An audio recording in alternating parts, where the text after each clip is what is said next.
Ko sejni sobi občine Radovljica ste sprejeli društvo Auris iz Kranja in seveda tudi vaše člane iz občine Radovljica.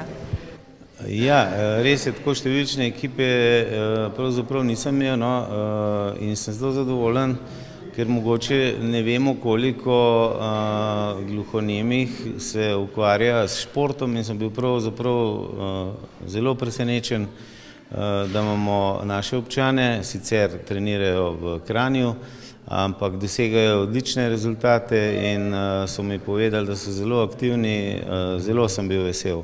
Kajti tudi ne glede na to, da imamo v občini Radovljica res športnike, razvit šport, mi pa veliko pomeni, da se tudi vsi, ki so pravzaprav ne samo gluhonemi, tudi ostali, udejstvujejo seveda vsak v svoji tisti pomembni športni panogi, kjer najboljše lahko nastopa.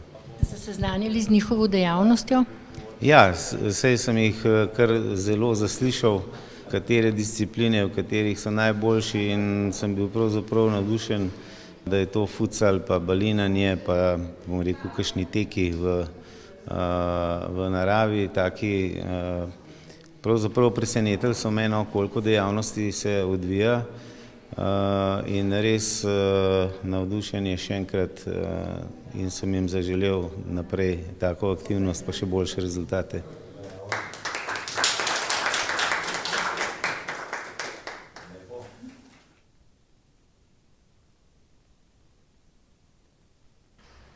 V mesecu aprilu je bilo državno prvenstvo v futsalu v Velenju. Prvič smo nastopili kot ekipa Auris iz Kranja. Po nekem spodrsljaju na začetku pa smo na koncu pritisnili, dali vse moči od sebe in bili prvi.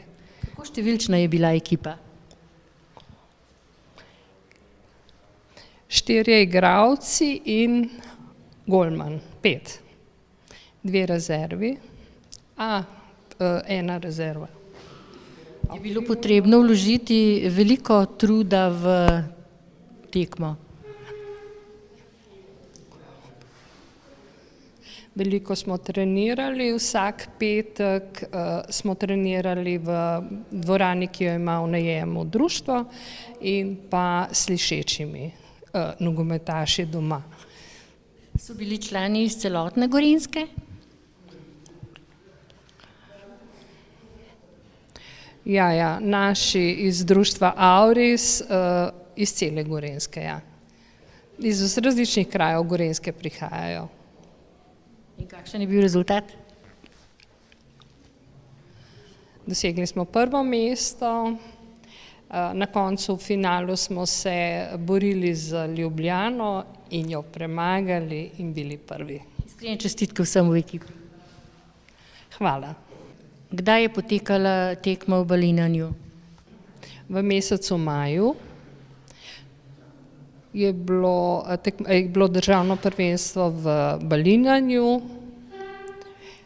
Nekoliko smo upali na 1. mesto, z majčkeno smole smo bili pač drugi. Smo bili pa zelo zadovoljni, ker je bila dobra tekma in ker smo pokazali, da znamo skupaj dobro funkcionirati. So veliko trenirali in balinali?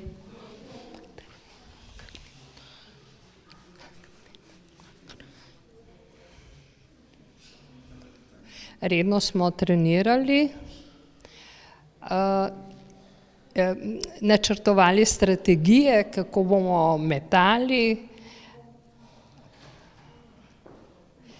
potem pa smo v Izoli tudi temu primerno dosegli dober rezultat. Koliko ekip je sodelovalo?